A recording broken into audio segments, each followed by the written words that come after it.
Sa pagpasok ng bagong mukha sa FPJ Batang Quiapo, ay matindi ang paghahanda ni Coco Martin bilang direktor at co-producer ng Dreamscape Entertainment at ABS-CBN.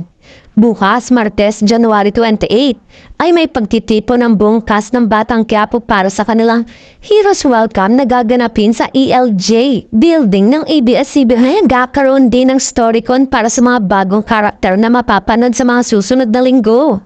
Pagkatapos ng Storycon ay magkakaroon ng cast pictorial para sa publicity photos ng bawat karakter para sa gagamiting promo sa pagbubukas ng bagong chapter ng FPJ Batang Quiapo.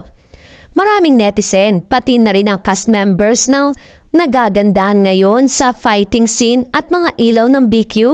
Lalo dahil ang ganda raw at lahat ng pagbabagong ito ay mula sa direktor nilang si Richard Somes na dinodrawing pa ang gusto nitong mangyari. Sa isang behind the scenes reel, ipinakita na ni Direk Richard ang personal na nag-sketch ng mga action sequence sa pamamagitan ng storyboards. Kabilang ang kamakailang paghaharap ni Natanggol at Rigong. Amin din ang direktor na ang mga magagandang elemento ay nangangailangan ng maraming inspirasyon na maingat niyang pinagtutulungan sa direktor ng photography at set designer upang matiyak ang isang magkakaugnay na pananaw.